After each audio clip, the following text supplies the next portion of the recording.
watching AYV Television. Audit report for the 2020 financial year has revealed a total cash loss of 114.9 billion yuan for the period under review, citing gross financial impropriety across almost all government offices. The report found out that retirement details of overseas travels by the presidency amounting to over 3 billion were marred by discrepancies, inaccuracies and inconsistencies. Auditors found out that overpricing with over $12.5 million stolen and possible misprocurement in construction contracts at the Ministry of Defense. According to the report, clear evidence of using only particular suppliers for fertilizer contract valued at over $2.1 million at the Ministry of Agriculture. And there were irregular prices leading to unnecessary expenditure of at least $774,000. The same applied in acquiring cashew seedlings as well as errors in consulting services, resulting in the potential misuse of government funds. In the Ministry of Education, the auditors found excessive and inappropriate use of restricted bidding practices in the acquisition of teaching and learning materials, as well as similar practices for the construction of water wells and pumps. Versailles Police demonstrated the inappropriate use of sole source method for Kenwood batteries, amounting to 569 million yuan. The report also revealed violations of regulations in the contract extensions amounting to 247 million yuan. No evidence to show why, despite 100 stun guns valued at $88,000 not having been delivered, yet another 100 stun guns were acquired for $5,750, but appeared unfit for purpose. Tonight, we will probe, as time permits us, into the 2020 audit report. My name is Samuel Wise-Bangura, and this is AYV on Sunday.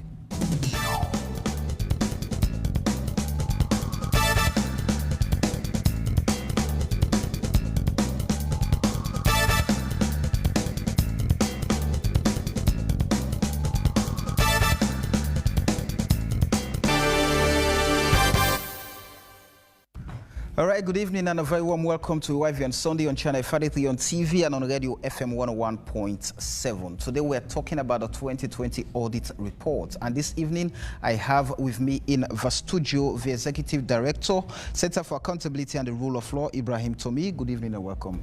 Good evening. Thank you very much. I'm pleased to be here. All right, I have the Executive Director for Institute for Governance Reform, Andrew Lavalley. Good evening, Andrew, and welcome to the show. Good evening, Samuel. Good evening, viewers and listeners. All right, I have Lawrence Williams, a media analyst, someone who's been closely following the issues of audit in Sierra Leone. Lawrence, good evening and welcome to the show. Yeah, good evening, Andrew. And all right, and to you watching or listening, remember you can always make your contributions to the program by commenting on our AYV Facebook page. That's the Africa Young Voices Media Empire Facebook page. Drop your comments, drop your questions. Later we shall find time to go through some of them. Or alternatively, you can phone in when we open the call line later. And the number to do so is +232 30 622 766 +232 30-622-766. All right, it's getting interesting. We've not started the conversation already. We've gotten so many messages on our Facebook page. And I'm going to start off with you first, Andrew. What? For obvious reasons, you know, there were controversies leading to the publication of the audit report. There were issues of, there were concerns between the Audit Service Sierra Leone and the Ministry of Finance, owing to the fact that the Ministry of Finance demanded that the audit fees collected by Audit Service should go into the single treasury account.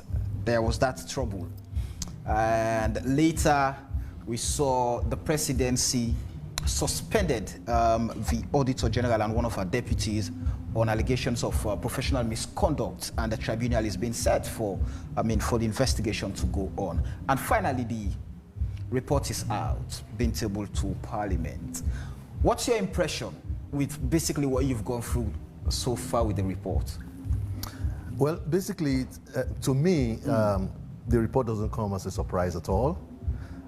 in the sense that when you look at broadly, let's really take a step out of the audit report. Right. I just attended a wedding ceremony yesterday night, and I saw a lot of drinks being stolen. It's common in many weddings. Right. And at one time we did a survey on funerals, and those weddings and funerals are the moment when family members actually need support. Those are the times, for weddings, that's the high point.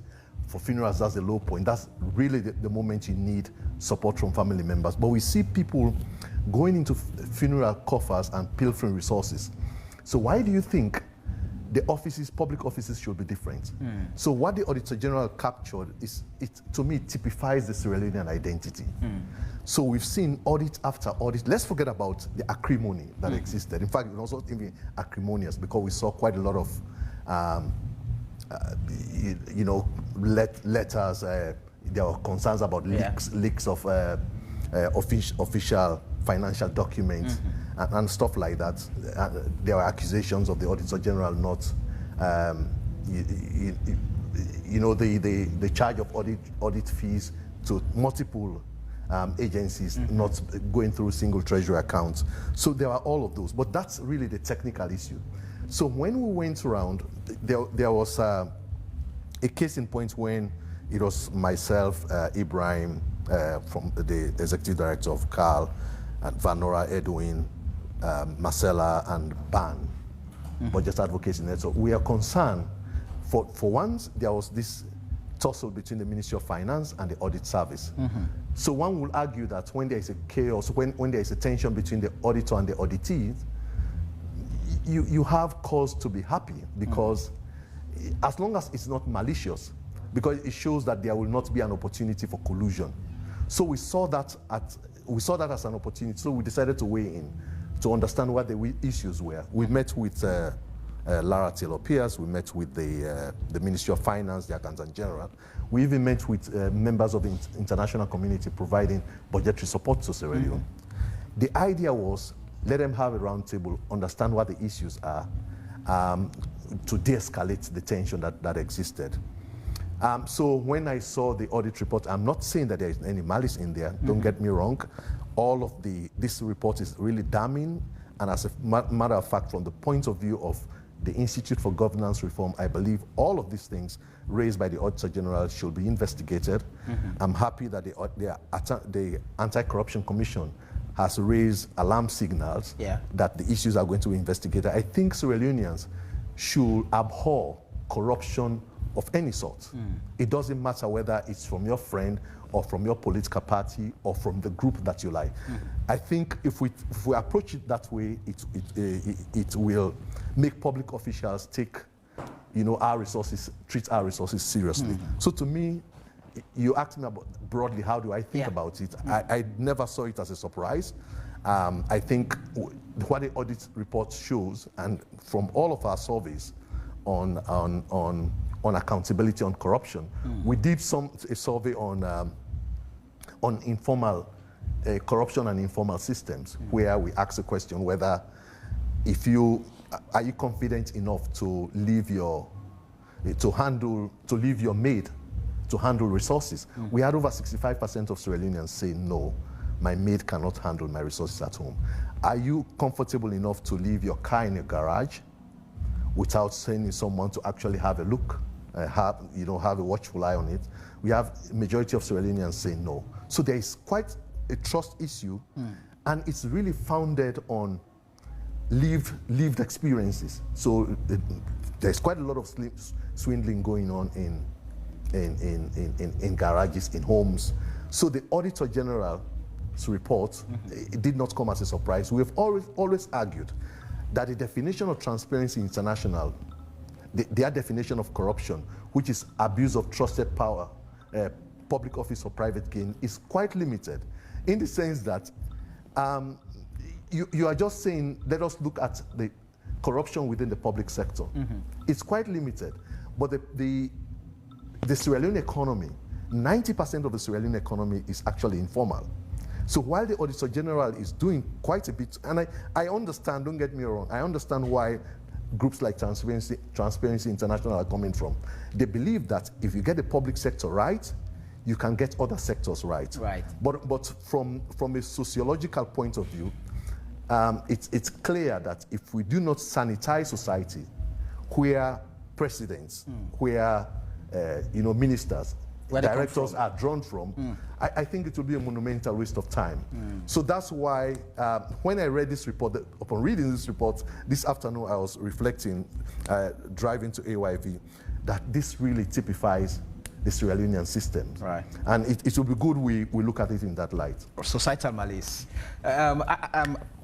Tommy, let me hear your precursory remark on the report, because I read your post on Facebook. I mean, having gotten the time finally to go through the report, and whilst there are damning things, there should also be specific areas we should pay attention to. But generally, what's your view? Just give me an overview of the report. Obviously, it makes for grim reading. I mean, there are clearly a number of issues that have been raised in that report that every Sierra Leonean should be concerned about.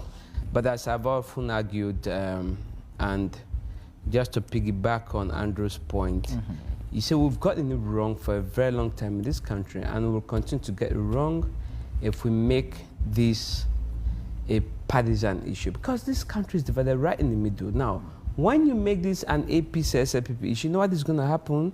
It's going to be reduced into everything is bad, nothing is wrong, something like that. One side of the divide. While that noise is ongoing, you have people in the middle, perhaps the 1-2 percentile, who are basically making the country dry. So what is really important is that as Sierra Leoneans, it's a Sierra Leonean problem. Accountability or the lack thereof is a Sierra Leonean problem. Now, it becomes a government problem, and this is really what I like to say. It becomes a government problem if the government fails to investigate and hold the alleged perpetrators accountable. What do I mean? Now, the Auditor General has done a good job of putting together this report. Our laws provide that there is a Public Accounts Committee, there's an Anti-Corruption Commission, there's a Transparency and Accountability Committee. Of course, we've got the media and civil society. But there are agencies responsible for ensuring that the persons or institutions or offices or vote controllers who have not properly accounted are held to account. Now, when you don't do that, and this is really, to be honest, this has been the problem, it's a good thing that you have a report, but it makes no sense if nothing is going to come out of it. However, I think we have to recognize the fact that in the last few years, in recent years, we've seen the ACC focus a bit more on this report. Don't get me wrong, there is still a lot to do, but the fact is that we will keep getting these reports with or without Mrs. Telopias in that office, as long as we do not make strong efforts to ensure accountability and recover public funds. But clearly, it shows that we need to step up in terms of, because there are two ways to look at it. There's a revenue side and there's the expenditure side.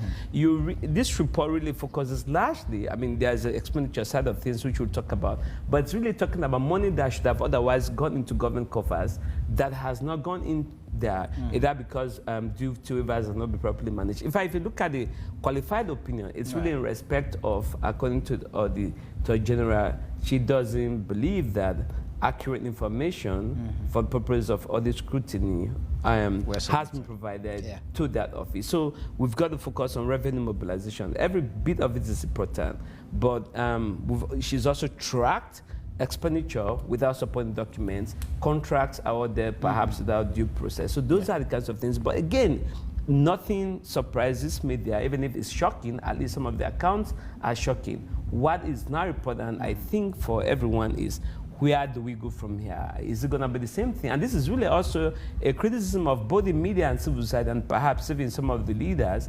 These reports come out, every time you get outrage, it's a week-long outrage, and we move on. Nobody asks the important questions. How is it that we get these reports year in, year out?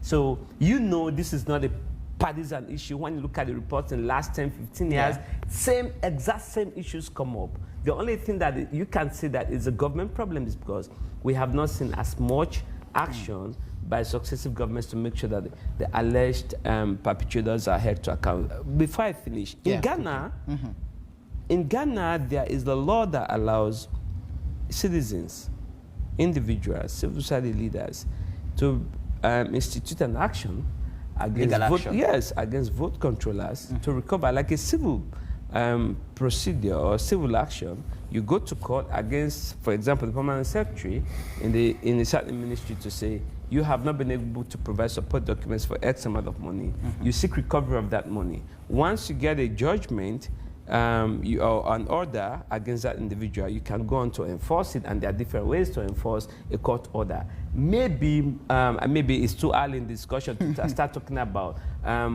recommendations, but we've got to make sure that citizens are able to at least take action, legal action, to enforce some of those recommendations and indeed ensure accountability for some of those unaccounted for. And I use unaccounted for guardedly, because the point should be made that just because it says it's not been accounted for doesn't mean somebody has stolen it. Right. It's plain stealing, clear effort to make sure that proper procedures are not followed or value for money is not achieved. All right, Lawrence, let me have your opening remark on the audit report.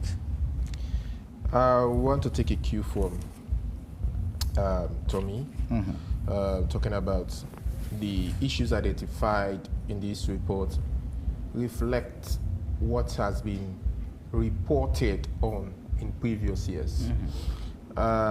In your intro, you highlighted some of the issues related to the Ministry of Defense, Ministry of Agriculture, the Sierra Leone Police, etc.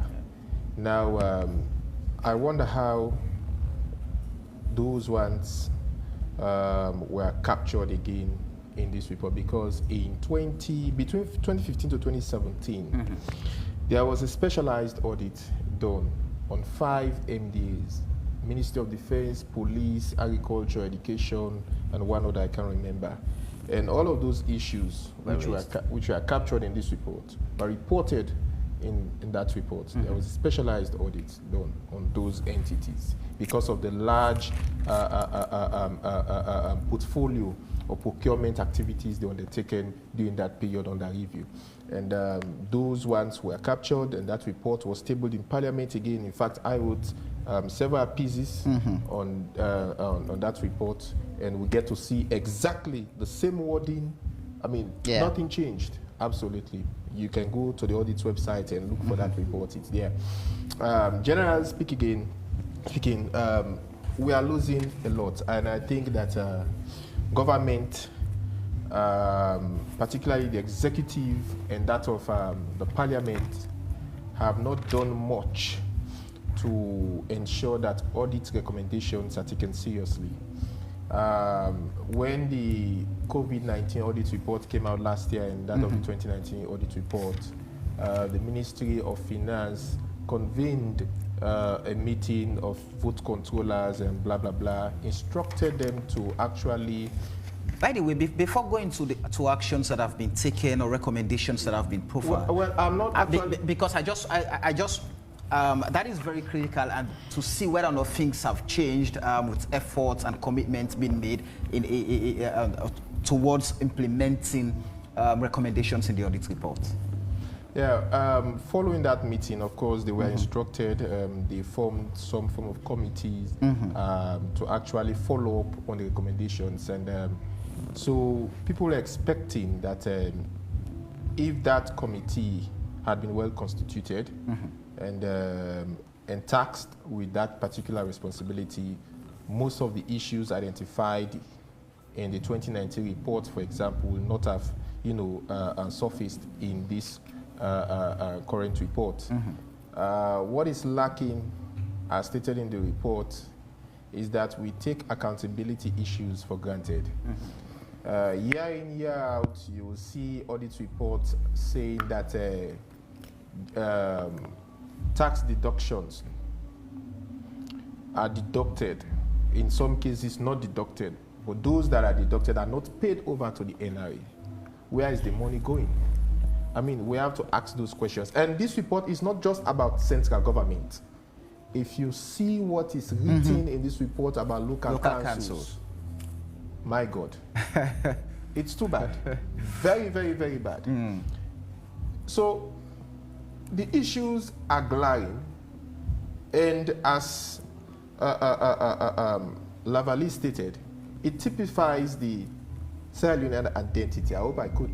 You're right. Yes. It shows that quintessentially Sierra Leonean vote controllers, or what have you, they are thieves. Permit me, I mean, I have no regret to say this, because from 2014, I've been following audit reports since 2014 to present year. Every year, we report the same problem. Every year, they do follow up on audit recommendations. How far? You will see that just, I mean, a very abysmal performance by various MDAs, local councils, in terms of implementing the audit recommendations. So it's like people don't care any longer about what Auditor General says or what issues they identify in their various MDAs. And in fact, normally they give them time, because you see, a lot of issues identified, there were no supporting documents as per the responses from the audited institutions. So one would find it very amusing why at the time of the audit, you don't produce the supporting documents to justify expenditures. But my brother, if ACC starts calling them now, you will see barrage, a dossier of files purporting to be supporting documents. But as I said, in most cases, in my view, in most cases, those documents are forged documents. I'm tempted to ask this question to Andrew. The fact that Lawrence just mentioned the 22 local councils that were captured and the money they couldn't account for. And you go again to the commissions of inquiry set up to investigate, government officials, past government officials who were accused of, of being corrupt or mismanaged the resources of this country. The audit report again is saying, those commissions should account for, I think, about 890 million leon. And if you go back to Parliament, since 2016, they've not debated the audit report. Since 2016, they've not debated the audit report. And this is where those who come from society, we send them, go and represent the general Sierra Leonean in that particular well. We're not getting it. So I'm struggling to put the question right about society and what is really happening with those we've appointed, those we've elected, and those we've chosen to go and represent us at, be it the executive or the legislative level. What should be done at this point? It's a difficult question. But let me just start with the answer, then I will come to the sum. You know, if you are persistently having a situation where a book is allocated for and the book is not procured, and that book belongs to you, and you do not ask question, where is my book? Then there's a huge question of citizenship. So we see societies that have developed, those societies having clear lines of accountability, that you collected taxes, or to buy, a bottle of water, did you buy the water? And the people ask questions about that.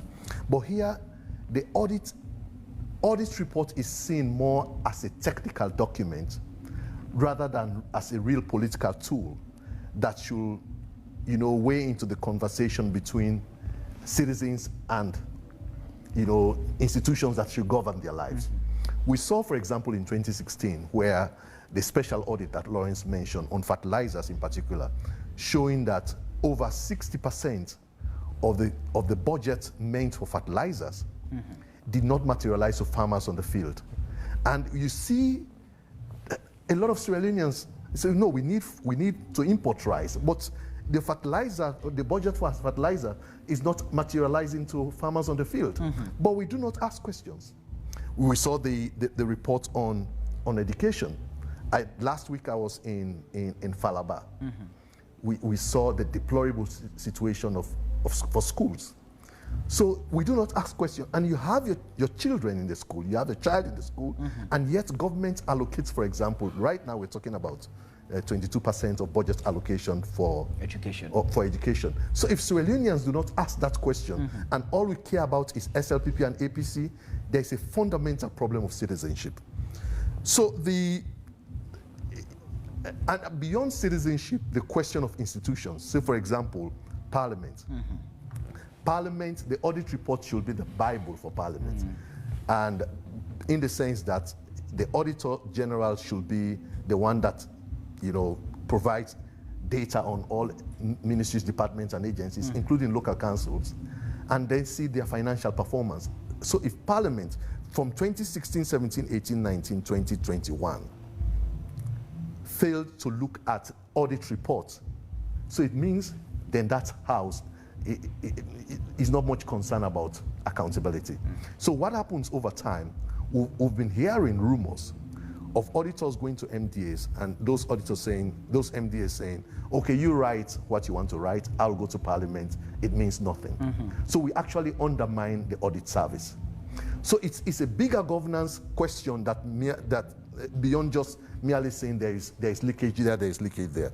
So to me, that's why I see the audit report, when the reports were out. I remember 3-4 years ago when the reports are out, the current ruling party, they take the report and then, shout about it. Now is the opposition taking the report, shouting about it. So it's really about everybody, where do I stand in relation to power? Not how do I look at the resource as my own resource. But what is very telling is the audit findings on local councils. Let's forget about the central government. It's too far away. But you have your own local council that should be delivering services to you. And the Auditor General says, this your council, Bo District Council, Bombali District Council, monies we are giving to them to deliver service to you, those monies we are not accounted for. And you shout about APC, SLPP. It means what politics has done over time is to blind us as to what is good for us. And you know what happens?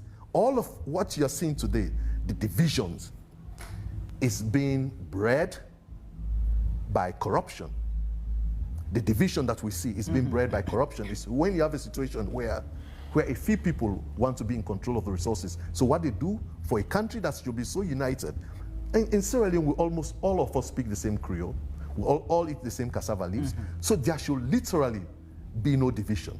But because a few people want to control resources, they make the country appear to be so polarized, so divided.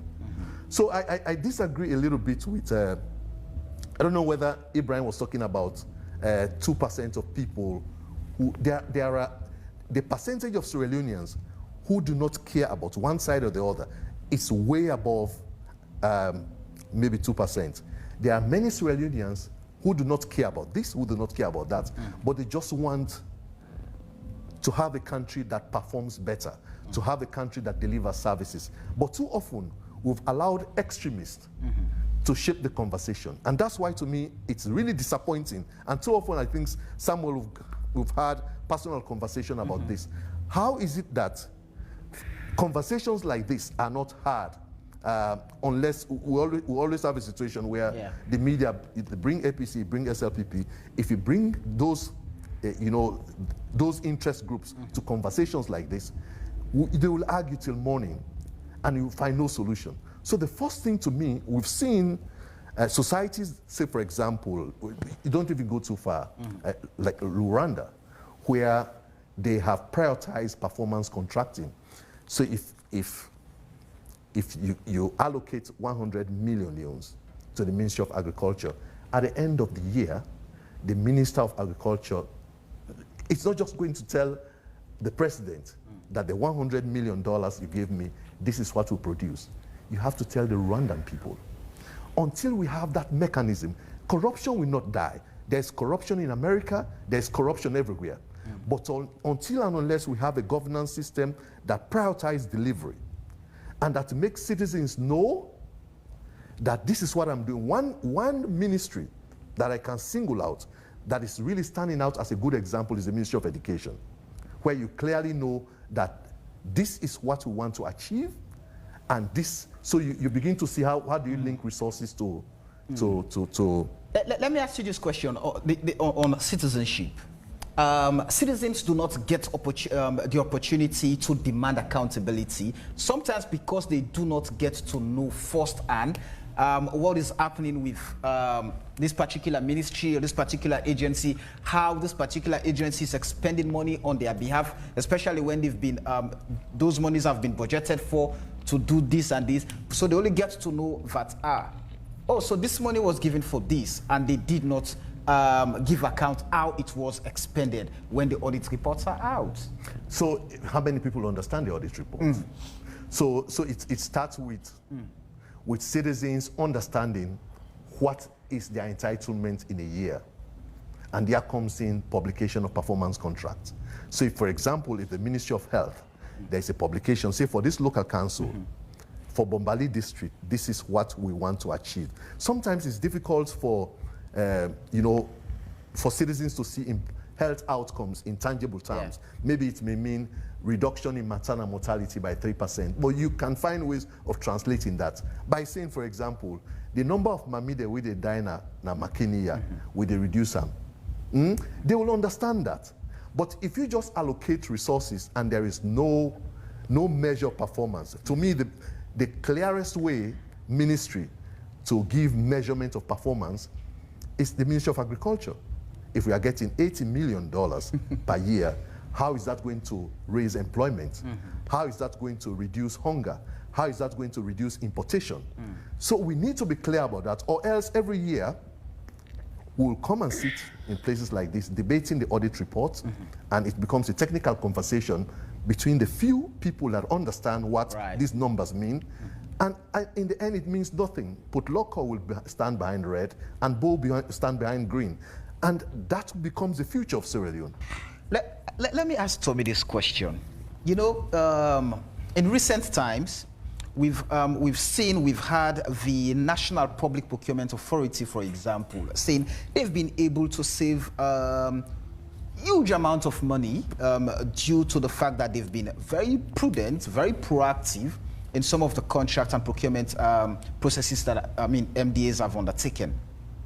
But if you take a look at this audit report that came out, it sends a different message that, oh no, wait a minute, that has not been happening, because MDAs are still flouting procurement procedures and processes, and they're doing so just to be able to do away with our money. So what is happening with that? And that has been the major challenge when it comes to audit and accountability issues in Sierra Leone. Absolutely. You're right. You have to give Mr. Ibrahim Sari and his team at NPPA some credit. They've done a good job in the given the circumstance that we found ourselves. And he's gone public about this. They've gone public about this. They've done publications showing that if they had not stopped certain procurement requests, the country would have lost X amount of money. And he's done that consistently every year. And no ND has actually come out to challenge him on the specific content. That is not to say, and in fact, perhaps that is the reason you've seen what the Auditor General has not reported.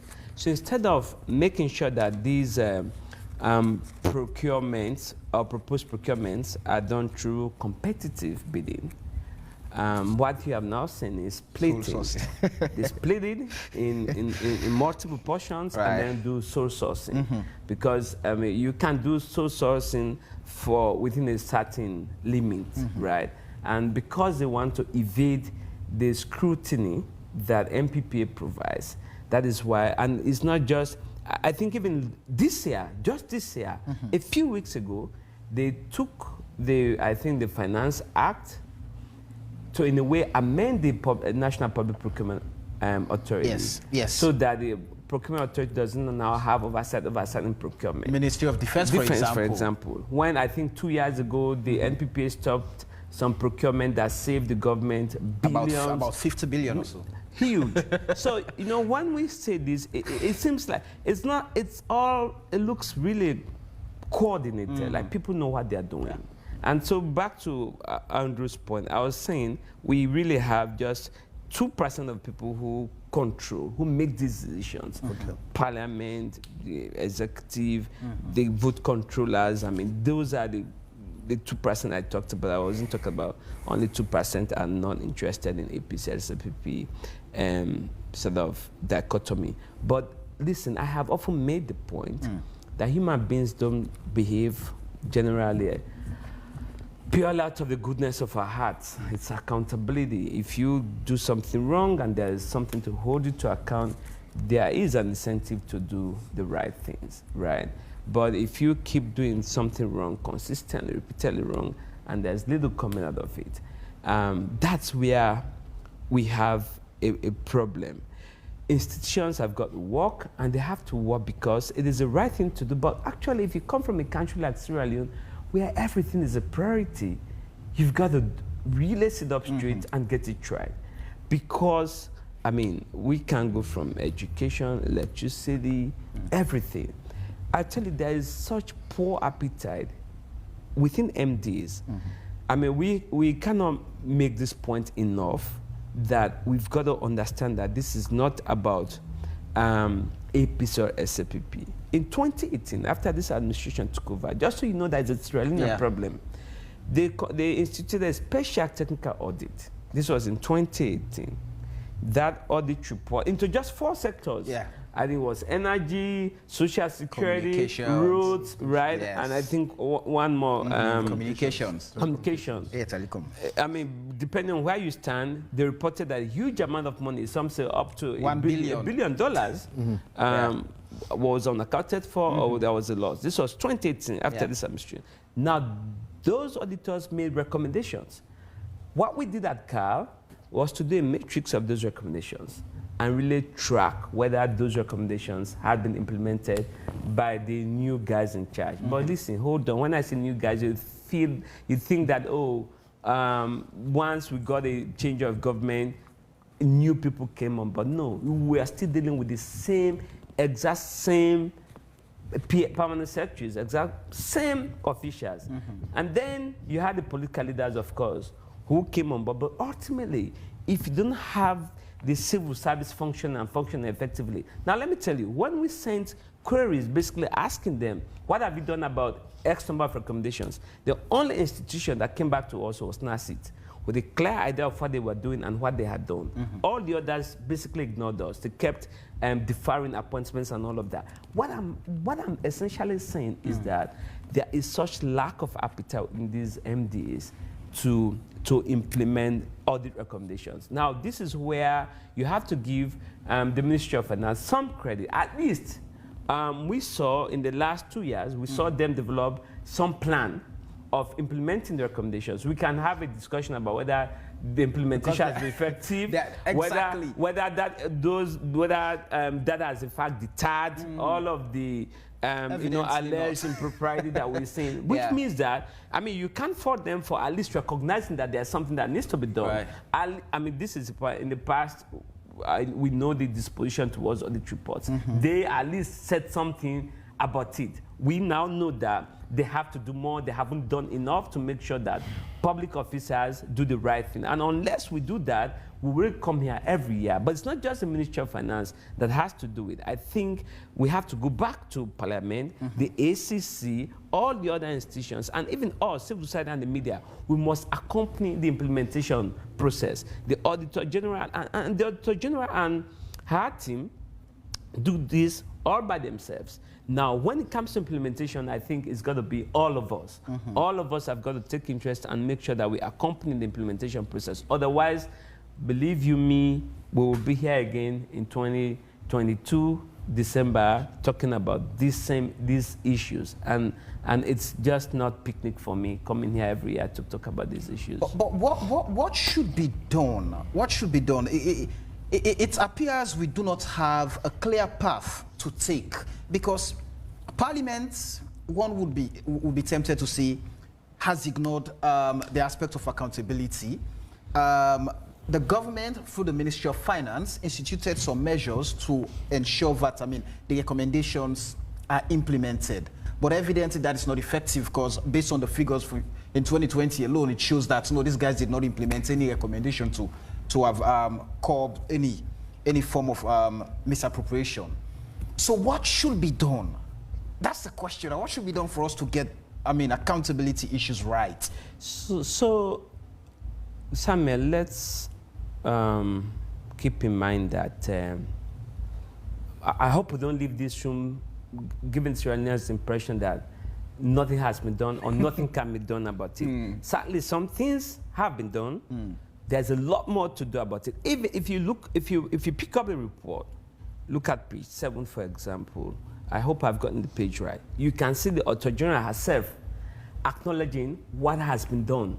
For example, the introduction of technology in sort of revenue assessment, collection, and all of that. She recognizes that progress. She recognizes progress in other areas. And these are part of the recommendations she's previously made. So yes, some progress has been made in a number of areas. However, there's a lot more that we have to do to make sure that we prevent loss in revenue, make sure that we account properly. And that's what can be done. For me, systems, right? If we have, this is a cash-based economy. That's part of the problem. Maybe we have to do a lot more in terms of making sure that we have a cashless economy to the extent possible, so that we can trail expenditure. Secondly, we've got to ensure accountability for these things. We shouldn't shield public officials who deliberately refuse to provide supporting documents, or perhaps as part of a scheme to embezzle state funds, they pretend like they cannot generate supporting documents. Because it's really simple. All they are saying is there are rules, there are laws, there are policies. When you want to procure a pen, you have to follow a policy, a procedure. Now, once that procedure is followed, there should be supporting documents. Provide those. It's not rocket science. It is not even like people don't know. And I know we often come here and say, oh, let's develop systems. It's about laws. No. Me, I believe that as much as our systems can still be developed, we have enough to make sure that if we want to account for public funds or follow the procedures, we can. The Auditor General is not saying that there are no rules or processes for this. Just follow them. She knows that there are rules, there are processes, there are laws, there are regulations, there are acts of parliament. And it's not even lack of knowledge. They know, they've gotten training upon training.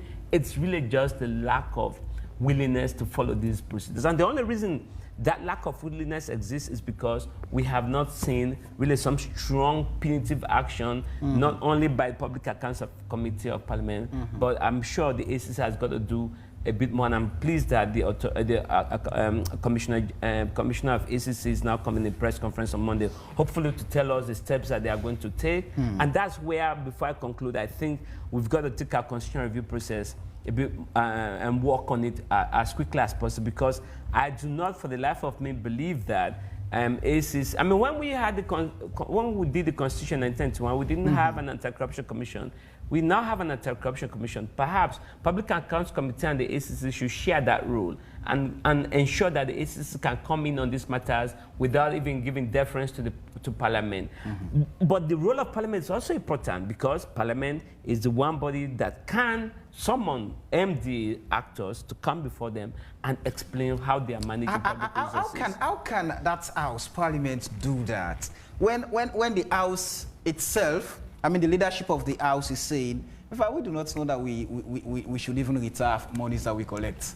How can the Parliament do issues of accountability? It's messy. It's something that baffles me, honestly, when Parliament says, it does not know whether or not they should retire funds, received on behalf of the people of this country.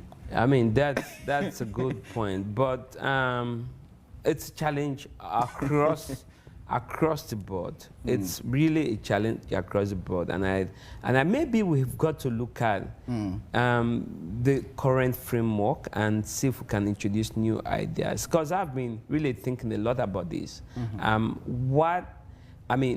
Are there layers? Are there additional layers we should create? Should we introduce? For me, I think technology is one way to go about this. Because if you have a technology-based system that only, for example, releases funds if certain criteria have been met, and you can only get access to certain funds if you have, for example, if you're procuring 5 items because of the year, if you do the first procurement and you have not followed rules, you've not accounted for it properly, you don't get money for the next procurement. For example, we've got to think more creatively. I mean, we've done exact same things for decades, and we come here every year, discuss without really having some really serious, thoughtful debate about how, because I believe that if you have these vote controllers who cannot access the next tranche of their subventions, as it were, because they have not fully accounted for. So maybe let's make sure that access to subvention is not as of right. You get your first tranche, you only get the second tranche if you have fully accounted for, and someone, perhaps in the office of the Director General, has vouched that you have followed standards. So that we don't do kind of, you know, after the fact accountability. Let's make sure that Samuel, I just want to weigh in a little bit on the question of Parliament, just quickly. I think what we need is to generate political will. We need to generate commitment to fight corruption. I know, don't get me wrong, the ACC is doing its bit. The Ministry of Finance have recruited a team of internal auditors, and we've seen clear plans as to how to follow audit recommendations. So those are piecemeal gains. We saw reduction in cash loss this year. But clearly, if we have a parliamentary system where accountability committees continue to be dominated by ruling party MPs, I do not see the appetite for scrutiny. Right. So we've seen in other democracies where accountability committees, transparency and accountability committees are being headed by opposition MPs. Right. So I think we need to see how, as a mark of political will, how do you create a balance of power within Parliament?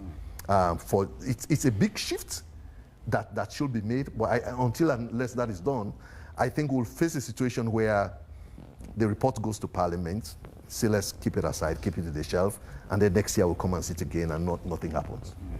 You know, when you say that, I saw Honorable Kandekole Yumkela moving a motion to debate the audit report, and you have members from the ruling party say, I mean, in Parliament say, no, in fact, this should be thrown out. He has not followed the due process and all of that. It's getting interesting. But Lawrence, let me bring you in. Let me single out, for example, the Sierra Police. The Sierra Police procured stun guns, 100 stun guns for $88,000, and that was not, the guns were not delivered. But again, same 100 stone guns. About 2 weeks after. For $5,750. The same amount, same 100 stone guns. And the first one was for $88,000. 2 weeks after, when those guns were not delivered, they went in again, and we need 100 stone guns. But this time, it's at $5,750. I'm just looking at from $88,000 to $5,750, and the guns that were even delivered are not fit for purpose. Samuel, as I said earlier, those issues were captured in 2016, yeah, and I reported extensively on that one. I want to actually focus my attention on the current year, the 2020, which reveals a loss of 113.9 billion. And 2019 and 2020, there is an aggregate loss of about 126 billion. Now, it's important to note that in 2020, President Bilio declared 2020 as a year of service delivery. And it's during that period that we now see huge losses to the state. And I remember at that time, IGR published a piece requesting for the president or cabinet to set benchmarks or deliverables and blah, blah, blah, so that we track the service delivered by the various MDs, and that was not done. So we begin to ask ourselves, what do MDs do with the money given to them? And it may interest you to know that there are certain institutions, certain MDs, they will complain about delayed or non-receive, non-payment of their budget allocations. But you see guys in those MDs, I mean, living an affluent life, right? So you begin to question, these that MBA that does not have money, they do complain, but yet we see them living an affluent lifestyle, and they have no other business they are managing. They solely and wholly rely and depend on what they get from that particular MD. So you begin to wonder what they do with some of these monies. Yeah. In this year, I could recall the WFP, World Food Program, did a food vulnerability and sustainability analysis, which reveals that about 66% of Sierra Leoneans are food insecure. We have the whole Ministry of Agriculture, for example. We have this seed certification agency. We have so many other agencies, yeah, and we still depend largely on import for our staple food. So I think conversations around what the auditors found or identified in the Ministry of Agriculture, it should be a focused discussion, for example, so that we begin to ask the relevant questions and begin to draw these responsible persons within those institutions to appear before the public and discuss about it. Yeah, you talked about Parliament. Last year's report, 2019 audit report, stated clearly that members of Parliament were unable to account. Right. Andrew mentioned, talked about giving the privilege to opposition MPs to head the Public Account Committee and other transparency committees. But it was the same Parliament we saw a ruling member, a ruling party MP in the person of Tawa, heading the Transparency and Accountability Committee, scrutinizing, for example, SALCAB prior to its privatization. It's unbundling, right? Or unbundling, as the case may be. But we all know SALCAB has been sold to a private company, Zudlab. And he highlighted a very significant issue, that the president had told Parliament that same year that SALCAB was making profits. So if the business was profitable, why privatize it? That question was thrown to the minister. And because of his cabinet rank, he somehow, what in Creole would say, bobo the member of Parliament. Oh yes, so I was embarrassed. And we all know the hula baloo that surrounded that whole issue, leading to his forcing him, to actually stay away from that committee, to the point that the Parliament had to investigate his conduct, when he claimed that he was I'm twisted. Right. So all of these issues are at play, yeah? And there seems to, honestly, probably the SEC could, provide, that semblance of hope and confidence in the public that we are going to deal with this thing seriously. But if it's left to Parliament, I'm telling you, this Parliament I know and the Parliament we've seen, yeah, they are very seriously unserious. I can highlight one key issue. It's not just about audit report that highlight corruption issues. This same Parliament, when Honorable Rebecca Yei Kamara reported the pollution of Tara River, which resulted in cholera, and there were deaths reported and blah, blah, blah.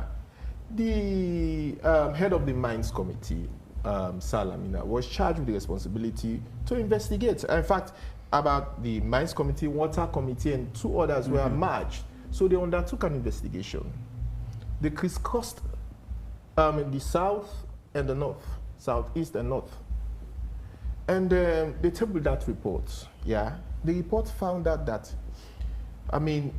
Turkish, Ghanaians, Chinese, Liberians were engaged in large-scale illegal mining that resulted in the pollution of Jong River. And since the tabling of that report, and the report is actually gathering since the tabling of that dust report, there. you can imagine about 7 chiefdoms across 6 districts, were affected by that. And it is my supposition that those individuals, those illegal miners, are still engaged in their trade. Yet nothing is done. You have chiefdom authorities, yeah? You have the ward councillors or ward development committees. They are all aware about this problem. Just because some people are getting, something from those, illegal proceeds to fill their pockets, they don't care about the. So in essence, you're saying the job to look at the audit report and perhaps go after people and institutions that should bring back some money to the state. It's now, the only hope is still left with the same executive looking after itself. It's apparently the case. Because, for example, he highlighted the Auditor General recognizing some gains, like the electronic cash register being introduced by an NRA. NRA, right. Now, about was it last month or 2 months ago, the NRA discovered that a lot of businesses, big businesses, it may surprise you, I don't want to name names here, very big established businesses, were not using the electronic cash register. So they could not properly, they are somehow avoiding tax. They are evading tax. So as much as those things have been, introduced, we want to see the full rollout of those things, and monitors go in to ensure that businesses, institutions that are supposed to utilize that particular technology, make use of it and report and declare to NRA the appropriate monies they generated and so on and so forth. Again, I want to see a situation where civil society, for example, could, say, okay, we go to Bo, for example, let's take Kiss FM, which is one of the most widely listened radio stations in Bo. Say, okay, there are issues around accountability that relates to the Bo City Council. Let's see how we could have Kiss FM, for example, hold a discussion on that. We decentralize the discussion or conversation of the audit reports. Go to Zimi Radio in Pujeun district. There are issues with the Pujeun District Council, so that locals get to understand the content of this report and be able to, question those their local councils who are there to actually provide service for them. And there are CBOs, NGOs that are working in those districts. They can support the media. The media too has a responsibility not to wait for, monies to be given to them to engage or to actually organize such discussion forum. But I believe that with the support of civil society and other partners, believe me, it's time we begin to depoliticize this issue. Because what I observed on social media since the day the report was released, it was like, APC de Tifu, but SMP don't thief passway. It was, that was the discussion. It was, who that thief passing company? And that will not augur well. So one set is agreeing that indeed we are thieves, but we have greater thieves. You understand? Right. So we need to actually move away from that particular discussion, move away from that mindset. And the public easily get carried by those discussions simply because of their political allegiances or interests. And only the media and credible civil society organizations can actually change the narrative, profile solid analysis, comparative analysis of these problems. So as you say that, let me bring in Andrew. As you say that, in our quest now to elevate the conversation, you cited the Ministry of Agriculture, for example, and the audit report is saying, they have this particular set of fertilizer suppliers. They always give contracts to amounting to about $2.1 million. But at the end of the day, you go to the farms, you do not get to see the fertilizers. You see the farmers, what they try to grow perish as a result of not having fertilizers to support the growth of the stuff they put up in the farms. How then do we ensure now in elevating the conversations to hold all of these, I mean, individual institutions and let them talk to the public, let them tell us exactly what is happening and why are they doing these things that are not good for the development of the country? See, thank you, Samuel. That's a very important question. So, for the Ministry of Agriculture, to be fair to them, there is a policy shift towards more of privatization, private sector owning input and distributing input, rather than the state procuring. So, what I would like to see subsequent audit reports. What will they say about that system where the private sector should now go to the bank, you know, get your tractors, and then they say in agriculture there's a saying that says small is beautiful. So, and there's another saying that says technology is scale neutral. So what that means, it doesn't matter whether you have a small plot of land, you can still be in position to hire a tractor to work on your farm on an hourly basis, that if it is well coordinated. But we had a situation where we've had, say for example, 400 tractors being bought, and we've seen chiefs say, I get a tractor and I donate a tractor to my chief or to my friend. And when you're traveling from here to Bowes, from here to McKinney, you see some of these tractors, you know, transporting firewood without actually working on it. So I saw, there was one that was so vivid. I saw, you know, dozens of bricks, cement bricks. The tractor was taking that. So it's difficult for productivity to thrive in that context. So that's why, for me, the big question is, how do citizens see the state? And I'm happy Lawrence mentioned that there is need for us to deconstruct the conversation to the local level. If you go to Bo, and then you say, for rural roads, feeder roads, the government gave 500 million euros to your local council for feeder roads. How many kilometers of roads were constructed and where? Ask your local council that question. So, but if for many people, the state is so far away. Not many people are interested in how many people are in the president's delegation to America. If you go to Falaba, they are more concerned about, if I go to the hospital, am I getting drugs? Are my kids getting food to go to school?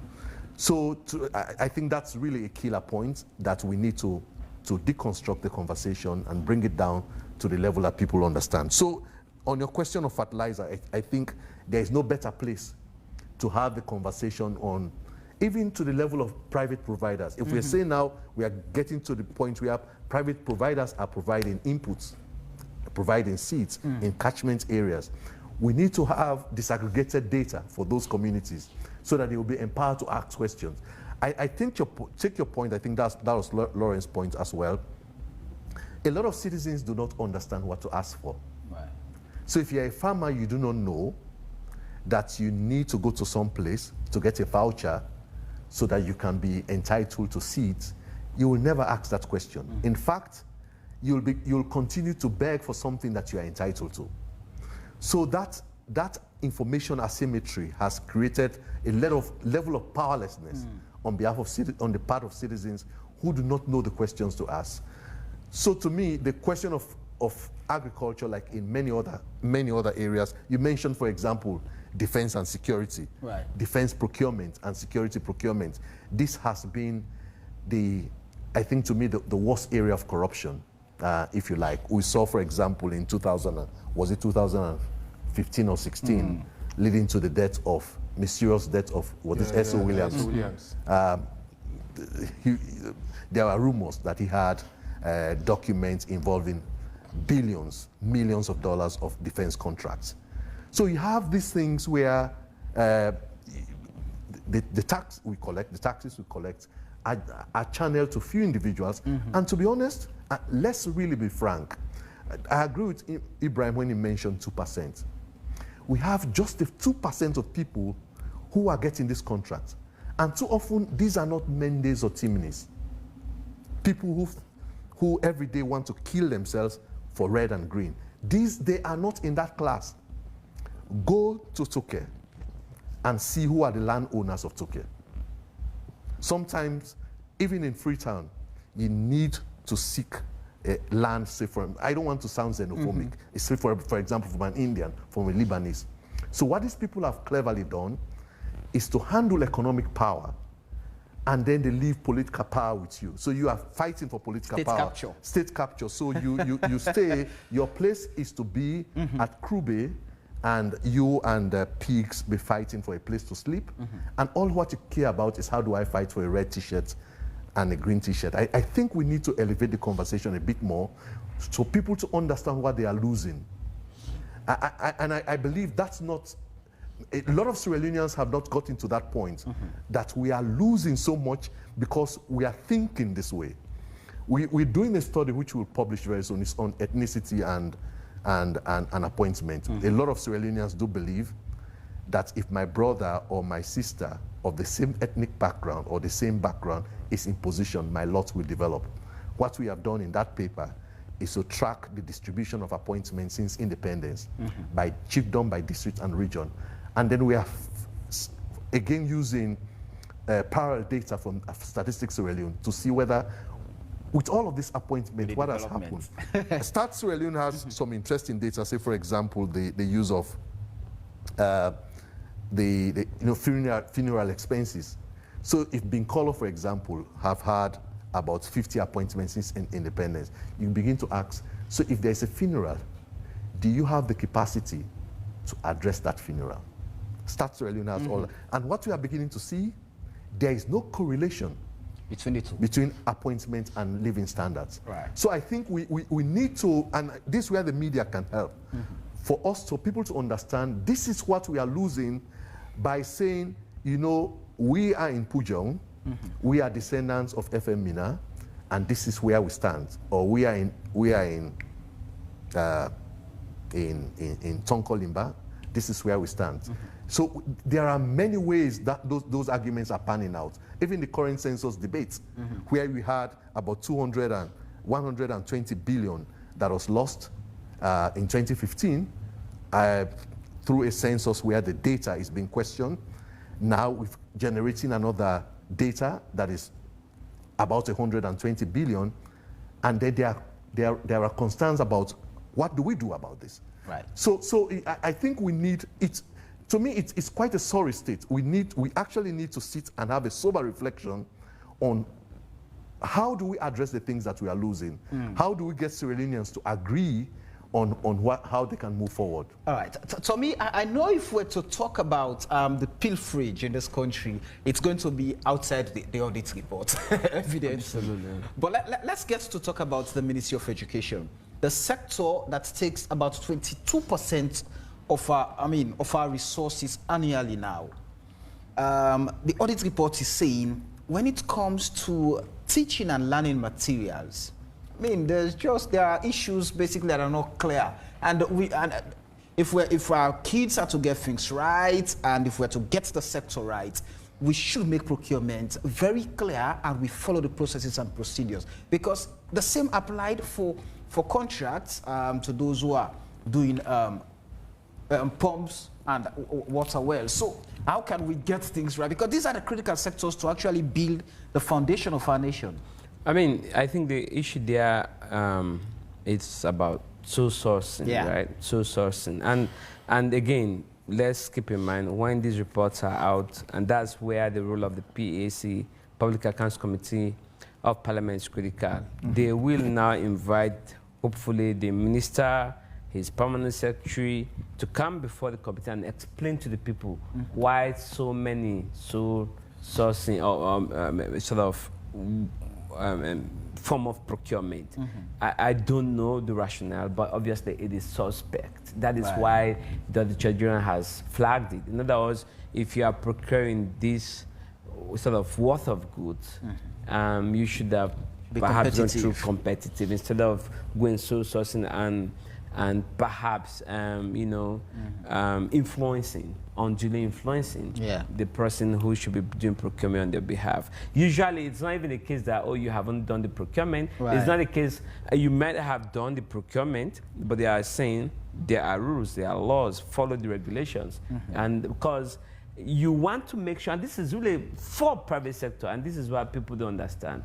In other words, someone might be saying, what's wrong about doing so? So at the end of the day, what is important is that the person has delivered. There's no question about delivery. No, the point is that you have people who run businesses, who've set up businesses, they have companies, they have a right, to bid on public procurement because they all pay taxes. They're entitled to it. When you do sourcing, and I'm not suggesting that this is what has been done, but the suspicion is that you may unduly influence the award of contract to only people who you want, right? Your own cronies, the people you favor, and that's what they really want to discourage. I mean, Lawrence talked about something that has got me thinking about really accountability. In our traditional system of governance, is accountability alien to our culture. Like, if you are in a small village, I mean, going back decades ago, would you really get up and ask a chief, what did you do with the money that you collected? No, it's a serious point I'm making, because when you talk about decentralizing the conversation on accountability, maybe it's much easier to decentralize the conversation on justice than it is on accountability. Because, and this is where I think decentralization has also failed us as, in governance.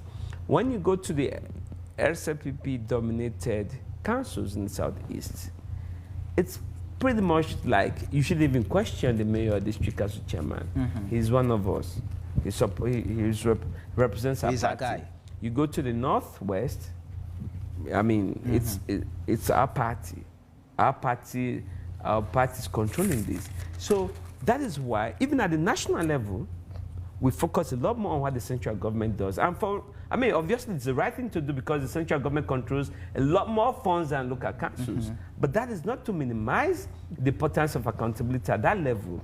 Perhaps if we cannot, we have to succeed at the central government level, but we've got to also succeed at the local government level, because if accountability is really succeeding at that level, we could even talk about the possibility of them increasing revenue mobilization and making sure that whatever they collect through government funding or even non-government funding, they can really use that to bear on the lives of the people. But there are governance issues coming out of this Auditor General's report.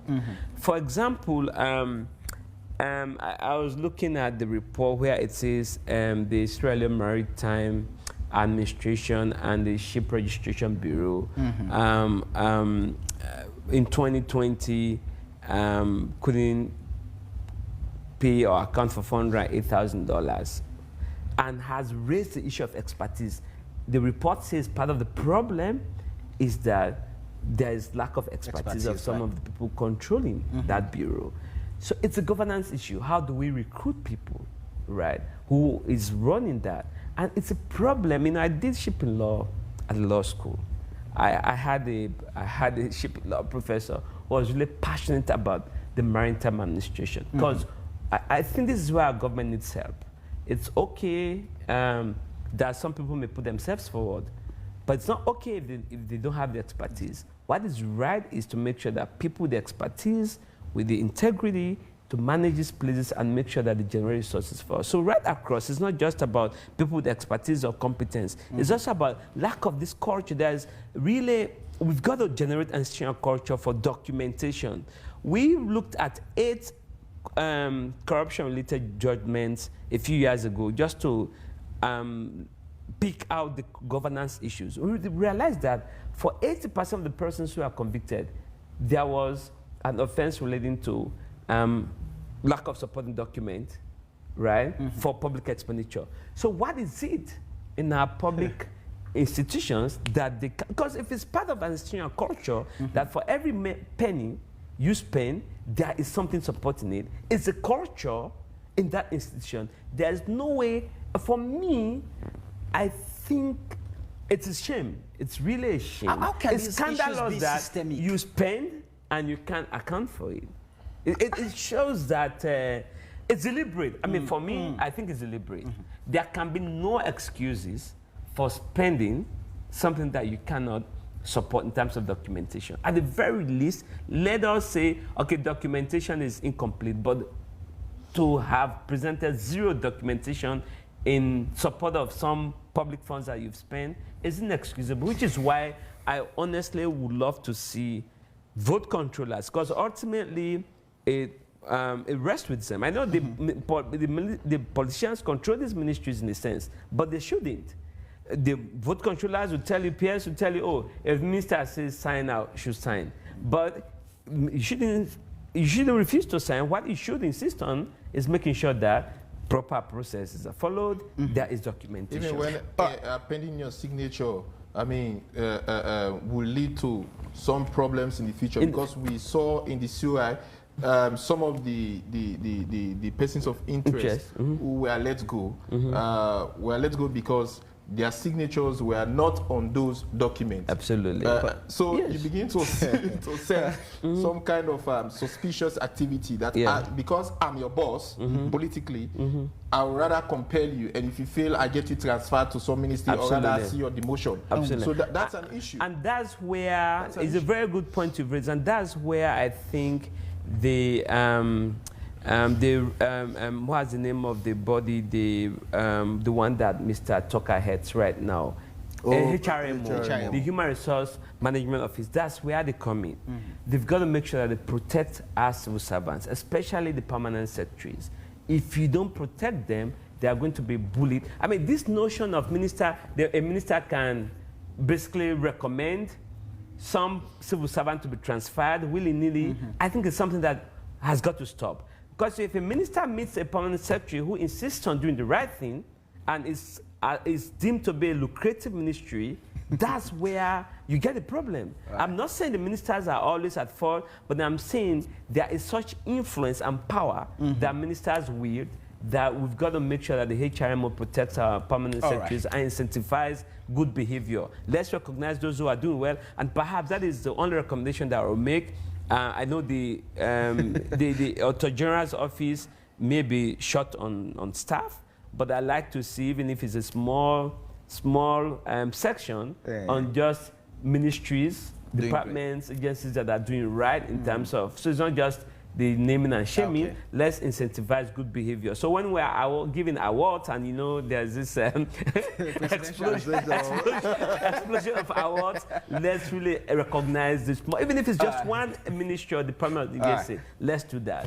It's a way to go. Let's bring in our viewers and our listeners just quickly in the conversation. The number to call is 030622766, 030622766. Interesting. I'm going to drop your call. I know it is always difficult. Just move away from your TV or radio set to be part of the conversation, please. Good evening, AYV on Sunday.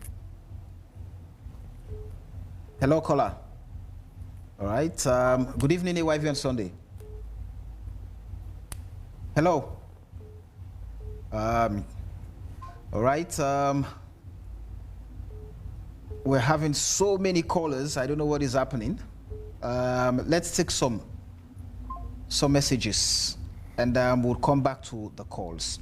Dr. Freddie Lawson from UK saying, hi Samuel, I'm watching your program and it's very interesting. Look, one of the major problems of our countries, of countries like Sierra Leone, is the lack of consequences for wrongdoing. What you can get away with in Sierra Leone is impossible in developed countries. It will take dozens of years to sort that out. We can digress on that later. All right. Hello. Yeah, good evening. Good evening. Your name and where you're calling us from, please.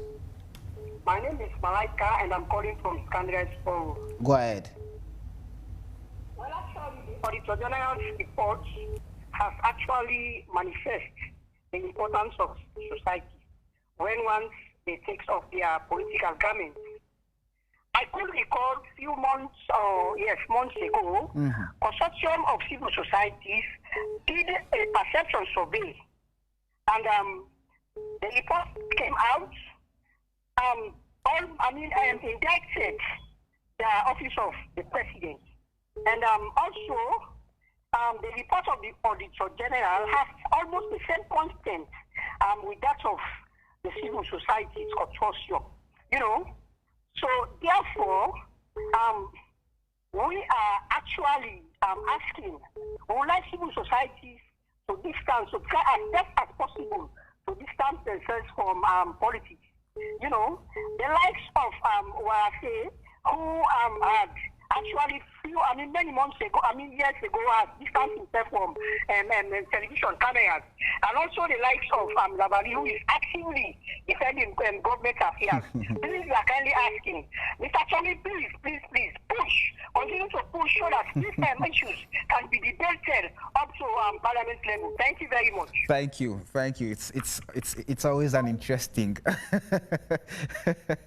thing when people start labeling people just because of their view. So we can only give a minute to the caller, please, and we can accommodate at most 5 more calls. Hello, good evening. Yes, this is Hindolo calling from Nibana Street. Go right ahead, sir.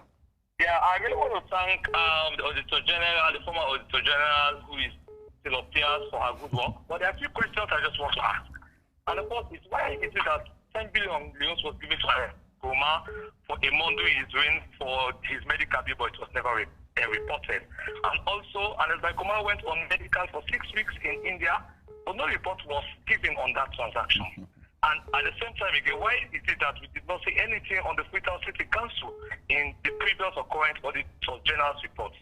And finally, why is it that large Europeans decided to move from an office space that cost $40,000 to $100,000. Now, if we're talking about accountability, these are some of the things we should be looking at. You know, accountability will not just be focused on one sector because you want to target an institution. So for me, if we want to discuss this Auditor General's report, we should move beyond like Andrew is saying, and for me, it's also saying that let us focus on the city or on the councils. Okay. What are they actually doing? Because this is what we want to know. Yeah, time is up, sir. Thank you very much. Good evening, AYV on Sunday. Yeah, good evening. Yeah. My name is Eddie Virginia calling from Freetown. Go ahead, sir. I'm making my submission in Creole, so Mami Fatu, Go ahead. as of course, clearly understand my Your view. 1 minute is running out. Yeah, thank you very much.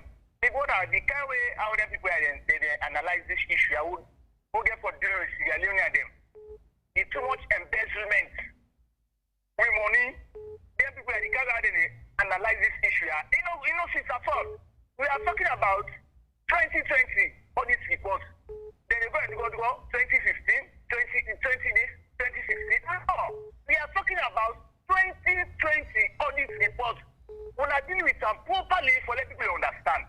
But no proper submissions they don't make. And this is very sad.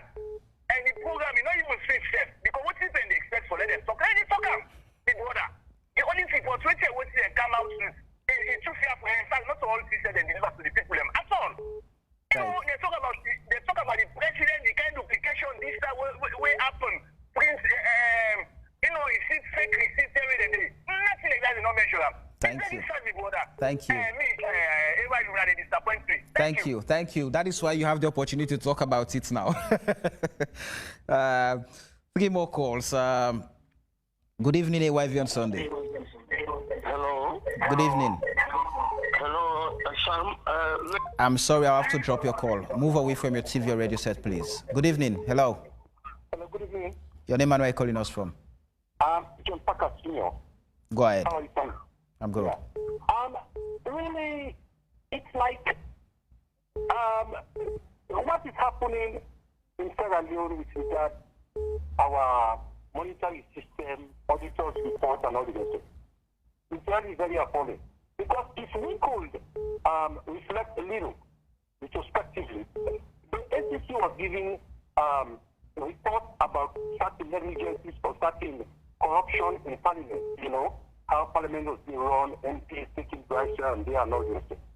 But when they tried to probe into it, I don't know whether they went in depth, it was concluded that there were lacking policies, procedures, and processes that we are not in place, to question certain issues. And they made recommendations, and they even recommended setting up of ethics committee in ministries, departments, and agencies that they are to serve as watchdog and to monitor and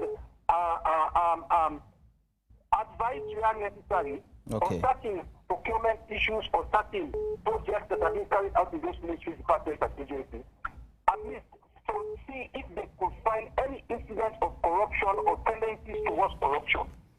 So it's like, even if we talk about this whole bulky Auditor General's report, and ACC is giving the assignment to carry out, probing into... Your time is up, sir. Good evening, AYV on Sunday. Good evening. Yes, sir. Go ahead. I Ibrahim Tomi and Andula Bali, they say something has been done. What really has been done? In fact, if you look at this report, thing inside this report, we know one day come out for all this report. So what thing actually they were done? And this is the problem that is country. We expect Bali and Ibrahim Tomi to be sincere with this country. The way we will have discussed all these reports is far different to the result of business. I only expect to have for 2015 again. This is 2020. If una sincere, una civil society, una be sincere, believe me, politicians will take this serious at this country. All right. Look what thing happened at Parliament. They say for debate the report. Other people say, if you know they don't find that table. If you know they don't find, I make enough for debater. Let's debate the issue and find the way forward. All right. Because you know, ruling party say no. Thank you. Thank you. Hello. Hello, caller. Hello, good evening. Please be audible. Good evening. Yes, I'm listening to the program. I think the baseline is the political will. The politicians call the shots. Yes, we have institutions. They are set up by the politicians. The baseline is the political will. That's all I have to say. Thank you. Let's accommodate this last lucky caller and take some messages. I'm afraid I would have to drop it. I'm afraid. Good evening, AYV on Sunday. Good evening, AYV. Yes, your name and where are you calling us from? This is Umar calling from James Street. Go ahead. Yes, I just want the media, especially AYV, to look at this issue very seriously. We've seen what the media caused in Rwanda. And if we need to be careful, for let the people understand the current issue with the at hand, these are 2020 Auditor General's reports. And we get to address them instead of moving back to a report to be done fast. So here is the goal. Let's focus on this. These are in at the target. Your responsibility is to let the people know what is going on and what in the report pool and make sure that we address them how it can and forget about the previous one. So we are going to be very much careful when we're in the media house there. Thank you. The problem at the right track and no cause what thing we have in Rwanda. Thank you. Thank you. We are expecting much of you. Thank you. Thank you very much. All right. It's interesting. Unfortunately, we do not have enough time to accommodate all the callers. I mean, those who are still calling. But let me run through a few messages on Facebook. How come that Lara did not report on the missing 1 billion on that? Okay. Wise, if you have sense enough to realize why flies gather around the restaurant, you should be able to appreciate why men run for office. It's all about the money. Oh, Salon, okay, Bashiru, your message is not complete. Boss LA is saying, trust me, Samuel, if our politicians, since independence, were honest and trustworthy to the people of this country, we should have not been like this, living in abject poverty and the citizens of this country, because Sierra Leone is just 7 million plus. People like that of the military in Nigeria, because we have minerals that can take care of the nation. But from Oseli Adwazak, I'm afraid we cannot accommodate more calls. I see a lot of our international viewers are calling now, but unfortunately we will not accommodate you. Please, AYV, can you please start playing Governor Clarkson's prayer the people of Sierra Leone have done all what they can to put this government on their toes, but to no avail. Don't ever underestimate the power of Governor Clarkson's prayer. Ask the generation of Pakaba and Pashaki, because in Sierra Leone these days, it's like corruption and the frequent flying of the president are competing. So sad. Sequence Dumbuya is saying Ibrahim Tommy and Andrew Lavali, Abubakar Siddiqui Kanu, please be respectful. Yusuf Fofana is saying, with all this reckless and rampant corruption in this present government, but still the president is busy. Now he is cleaning the image of the country. It's a shame to the BO government.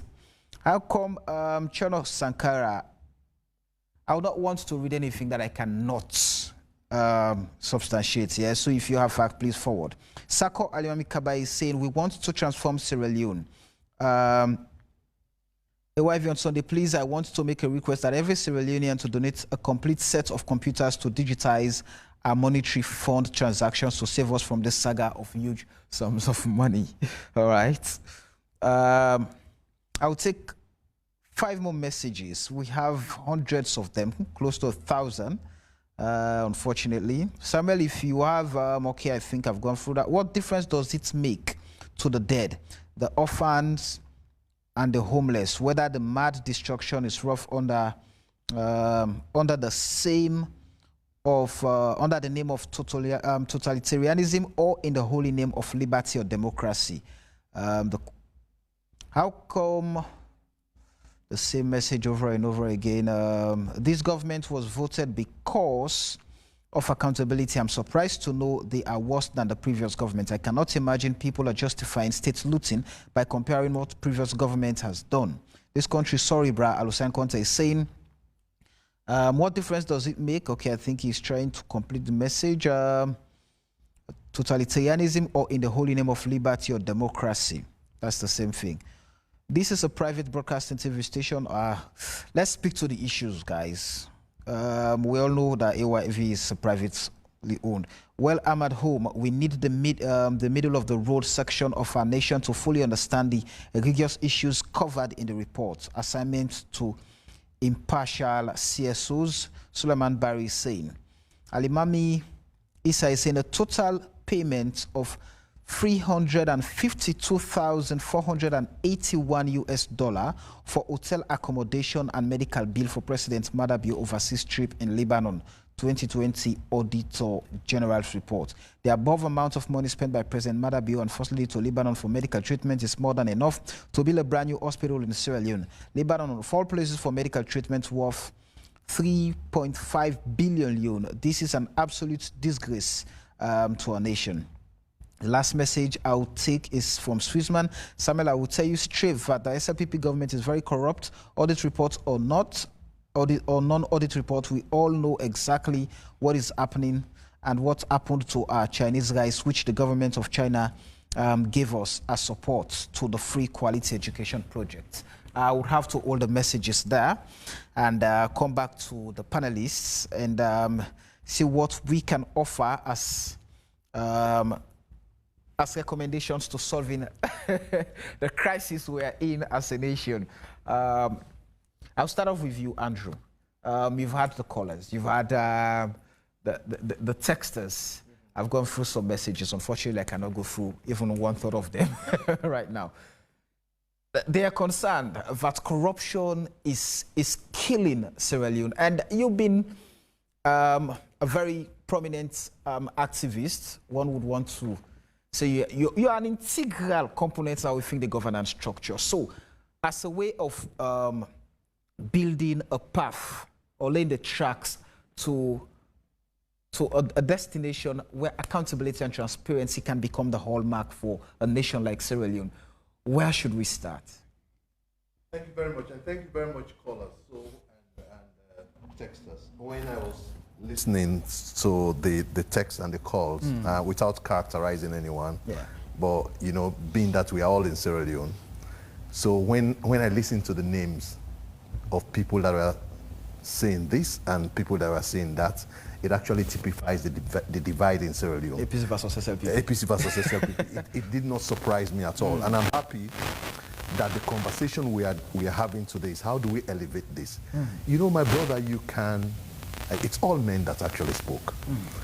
You can say all what you may. What we have is for us to create a better society. Some people are of the opinion, and of course they have right to be entitled to that opinion, that if we push a system that they are not part of, if there's another system that they are part of, our lot will improve. That has been the logic since independence. The reason why we are drawing inferences from the past, it's not because we want to castigate or to shift focus on what is happening today. I cannot say more than the audit report is damning. It's damning. What the caller said about the expenses on the Lebanon trip is there to read. We've seen expenses, presidential expenses in the past, presidential expenses now. The question is, how do we stop it? So there's a difference between trying to correct a system and trying to score political points. For me as a governance commentator, and by the way, I actually go beyond activism. So what I do is, how do I ensure we situate the state to deliver results? So there's an interesting project in Nigeria, and I believe it's worth replicating here in Sierra Leone. It's called Fix the Politics. Do you think the problem, there are people who believe that the problem is SLPP. There are people who believe that the problem is APC. And believe me, if you bring them to the same room, they will argue about that till morning. Ibrahim mentioned something that is really pointed. That even at the time, by the time the regime after regime, we have civil servants that are in position. So first and foremost is how do we have a structure that is producing unethical leaders? What do we do about the structure? We've mentioned, for example, how do we fix parliament? And there was a debate somewhere in the conversation as to how do we get accountability committees in parliament. It doesn't matter. You can have, for the past 60 years, we've had 35 years of APC, we have 20 years of SLPP, we've had 5 years of military rule. It's the same problem. So the question is, what do we do? What can be done? Yes, so to me, the question is fixing the politics. So I think what we've succeeded in doing every day, the more I hear this, the more we, as citizens, we're actually restricting civic space. So basically we are saying, you, Mr. Kpana, I believe, or you, Mr. Tarawale, I believe because you are from Gambia, that's why you are saying this. Don't even talk. So it's unfortunate. And it's really unhealthy, because what we've seen under Kuruma to Bio, from Kaba to Kuruma to Bio, there are positives that we see that we can build on. For example, Tijan Kaba said, let them sing, as long as possible, not go na bush.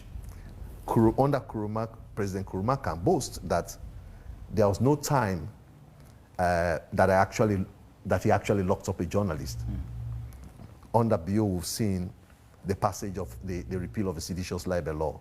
I think what citizens need is, how do we get the conversation beyond attacking the person? And I've seen there were few messages that are actually speaking to the issues. Right. But we have 7 million politicians instead of having 2,000 politicians, and all citizens actually talking about how do we get services. So the more you forget about being a voter and become a citizen, the better you'll be in position to say, these political parties are below me. How do I get access to health? How do I get access to education? The conversation we are having is that, yes, certainly we have a damning report. What do we make out of it? And I think from one speaker to another, we are saying, by next year, we should not be here talking about the same auditor, the same story. Right. How do we get it different? Lawrence. Yeah, sorry. I listened to 2 callers. You know, I could sense the anger, frustration as a result of what the audit report says and what it does not say. Yeah, concerning either political parties. Somebody was saying, oh, President Kumabin spent 10 billion euros. And this president spent this. Others say, oh, why they not audit Freetown City Council? But the fact of the matter is, if you look in the report, Freetown City Council was audited. And there are significant issues related to procurement irregularities identified. In fact, there was one procurement that amounted to about 4.3 billion, which the auditors queried.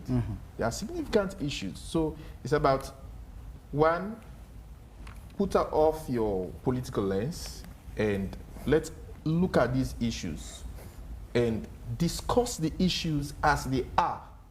And I'm not here to satisfy APC or SLPP. Yeah, that is why earlier I spoke about what I observed on social media, that the conversation was, you thief past me, you don't thief past me. So if we have a set of thieves waiting for the current thieves to get out of power so another set will come and perfect their loot, then it becomes a prolonged issue. And that could lead to war. Vicious cycle. The tribal card has become more pronounced. Something I can tell you for a fact, the 2018 runoff was largely fought on tribal grounds. Women's Situation Room at the time, we went on ground. We covered all districts, almost all chiefdoms, and we had a call center receiving reports 24/7. I examined all of those reports and filed the significant issues.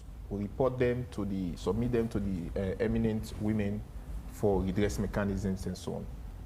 What we found out, Samuel, if I talk Kanaya, I'd tell you, that's what was why Women's Situation, in fact, our report was never made public.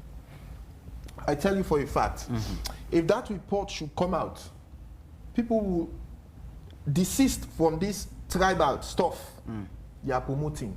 It's very, very bad. It will destroy this nation. When you look at the issues identified in the report, these are issues that the auditors report year in, year out. What can we do collectively? I mean, let there be a citizens-led approach or a citizen-driven conversation around these issues.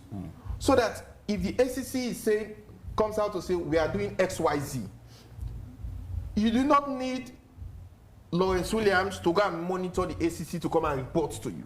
You should be concerned whether the ACC does what it ought to do or not.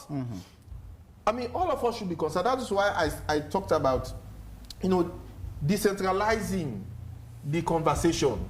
Take it to Bo, take it to Cambia, because all the councils are, we are audited and issues are very glaring. If they know what their councils have misappropriated or unable to account for, very, very abysmal performance by these local councils. And these are primarily responsible for service delivery at that level. Let's come to the office of the president. An office that should bear the highest integrity. You submitted what could be termed as fake receipts or forged receipts or forged documents. Afrobarometer, when it came out, was it early this year or late last year? It was in April. Yes, and alluded to corruption within the office of the presidency. Carl's reports also speak to the same thing. So the president should be concerned. And for me, it's not just about APC, SLPP, no. I'm just sort of fed up with this APC, SLPP conversation. People are actually interested. Oh, the thief passed with the thief. That's why it really don't against me. Look at the issues. This is why we are so poor as a country. And if you look at all the natural resources we have, I started a serial publication on this Black Johnson, the York, Guma, the minerals we have in this country are so enormous that we have no reason to suffer. In China, corruption is a death penalty. Corruption attracts the death penalty in China. 2 years ago, they executed a female mayor, for one of the provinces, who was found guilty for corruption. Of course, Asia, not for talk. But when it comes to Africa, particularly Sierra Leone, in fact, we elevate thieves. We prostrate ourselves before them. We are gladly, even when somebody would have been found guilty of corruption, we still say we not agree. Now, like Paran, now we man, just because we want to identify ourselves with the person as we belong to the same tribe, or we belong to the same ethnic group, or we come from the same community, or what have you, it's bad. It's bad. Tommy, let me hear you on because this. we introduce death penalty for corruption. Let me hear you on this. When we talk about the audit report, all the time we just focus on the billions reported missing. But we also fail to look at institutions that are declining.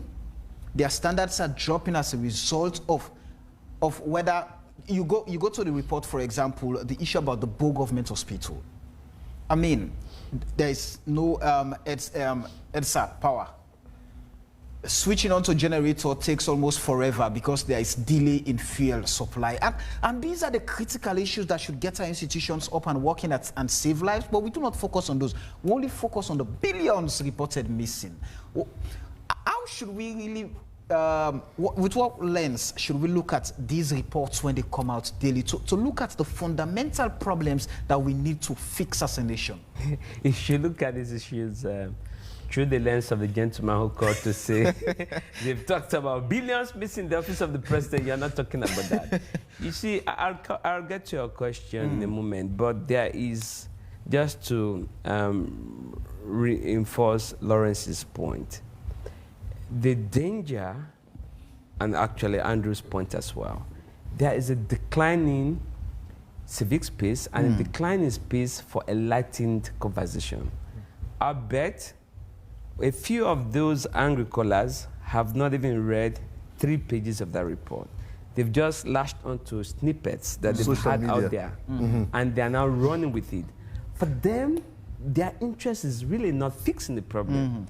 For them, their interest is come here, 1 hour, 30 minutes or 2 hours, just spend your time saying, oh, this government is corrupt, or APC or SFP is corrupt. I have never, in my more than 10 years activism, used the expression APC is corrupt, SFP is corrupt. There's nothing like APC is corrupt, SFP is corrupt. It's about the people who work in these institutions. You really want to tell me that the guys who are still in diesel, fuel, or petrol across the various government health care centers are either APC or SFP? Do they care? Don't you know that APC members and SFP members collude when it's about their economic or financial interest? You really think ultimately this is about your APC or SFP? It's bigger than your APC or your SFP. I mean, this is really a personal note. My younger sister had a sick child at the government hospital here in Bo. I was there a few weeks ago. I was told that young mothers really who have just given back like less than 3 days are asked to get up at night, go and buy gloves. At 10 p.m., 11 p.m., they wake them up, get up, we need gloves, go and buy gloves.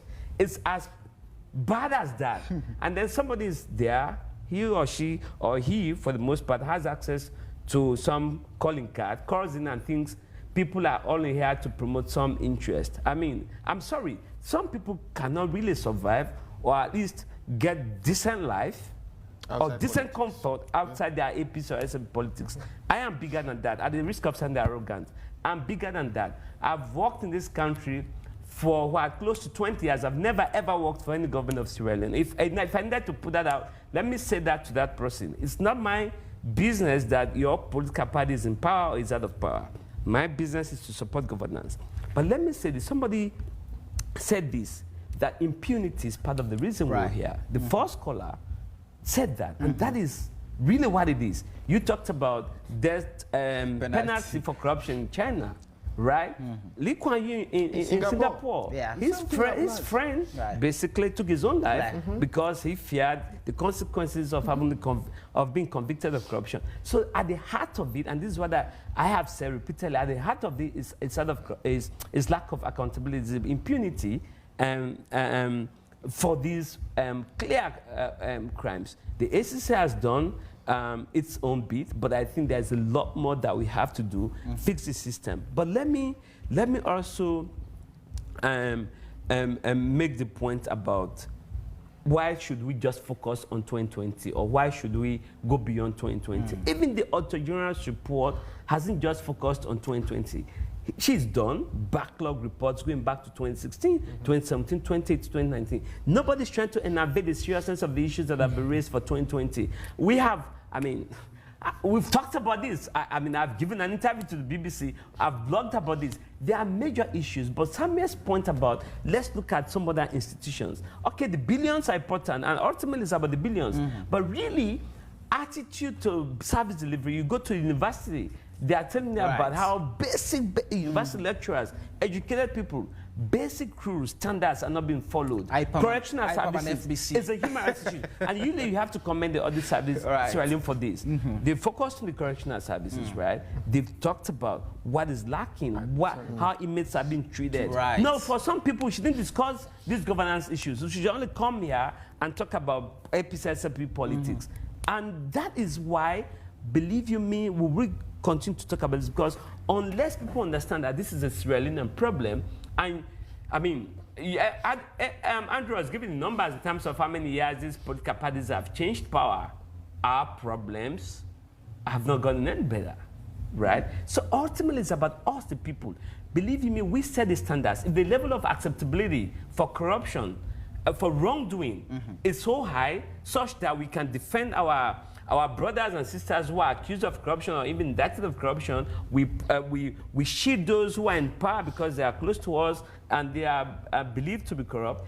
Our problem will remain the same, and that's what we are, where we are, and that's really the problem, that citizens feel that it has to be my own political party before the problems of this country will be solved. Listen, I understand. It's your right to belong to a political party, and I have no interest of any problem with any political party running this country. What we are interested in here as governance or advocates is to make sure that when you're in power, you do the right thing. And we have to go back to show that the problem started many, many decades ago. We have to do that, and I will do that. No apologies. I couldn't care less how angry you are. All you can do is to vent. There's nothing you can do about it. All right. Let me give Andrew a minute. For your closing courtesy. Thank you very much. So I would like to close with Ibrahim's closing, that the past is worth discussing. We'll continue to talk about the past. We'll continue to talk about the present, and we'll continue to discuss the future. Because the only way we can shape the future is when we talk about the past and the present. So, let's discuss the politics for a minute. We've had PMDC trying to become a third party to win elections. It did not happen. We've had NGC and C4C. It never happened. And like the Democrats and Republicans in the United States, Sierra Leone is a de facto two-party state. So if it's not SLPP today, it will be your APC tomorrow. You are better off, for you that are criticizing, you are better off having a leader within your party that is ethical. So when we are talking about what happened yesterday, what is happening today, the parallels and the similarities between them, it's not about you, it's about myself, where I live. As Ibrahim is saying, of course, yes, you can have your friends, you can have your brothers affiliated with political parties, but my institution, where I work, the Institute for Governance Reform, we published the Afrobarometer in March this year, and we are arraigned in Parliament because we spoke about corruption. I did not do that because I want to please anyone. We do that because it's our work, it's our job. So I know the tempers are high, and I know the emotions are very high, but I think I crave the indulgence and understanding of everyone. let us lower down the rhetoric. I think what is important is for us to actually define the problems. Since the war ended, we still have over 70% of young people that do not have jobs. Just yesterday, I was driving by the beach. We have toddlers, 7 years, 8 years, standing in the dusty road and seeking arms.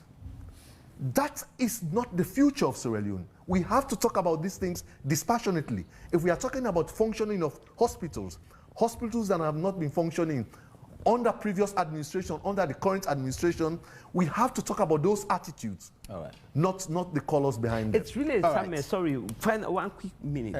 It's all of what you see play out there, it's really contest between and among elites. When, to be honest, it's really about it. The lot of the people at Krube on Abacha Street, you go, hasn't changed for the longest part. It's really the people who lose jobs, who lose vehicles, who lose free housing, who can't fly on state funds, and those who now fly on state funds, and those who have free access to, access to free car. It's really about them. So if you are out there and you don't understand that, remember that it's really, I do my job, I have those people who don't have the access to those circles. I would have easily, Andrew, any of us, it's a matter of choice. If we choose to join the political class, we'll be better, we'll live as well as they do. But I don't envy anyone in government or outside government. It's a matter of choice. This is what I've chosen to do, and I do it dispassionately, fairly. God being my helper. And the other day, somebody was telling me, we have all of these good guys who can actually transform Sierra Leone, but have chosen not to go into politics. Choose not to respond to that. Just 30 seconds. Your parting shot. Let us deviate from this APCSSPP thing for a while, and let's look at these issues identified in the reports and treat them with the utmost seriousness. You know, we can discuss, apart from having the conversations around these issues on the media, at community level. You know, would they play draft? You go play Ghana Tire base when they call. These are the issues that we should be discussing. But because the population, most people don't read. Most people don't read. They don't read, or they can't read. They don't read. Or they don't want to read. They don't read. They are lazy to read. That even among some media folks, I can tell you for a fact, they don't read. So they are less informed. And that is why they only run to town with rumors or what they hear from other people. You get me? So let's take these issues seriously. And it's a pity, though, because we have a government that promises, you know, accountability. It was against that backdrop that they were elected. So many people, including myself, were expecting things should have, you know, changed a bit. But for these issues to be coming up again, man, it's embarrassing. All right, this is where we end tonight's program.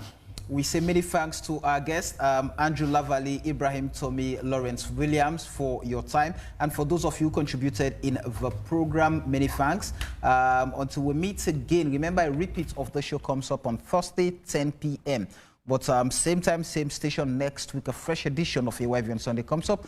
After the show is AYV Primetime News. My name is Samuel Weisbango. The show has been AYV on Sunday. Many thanks for watching and listening.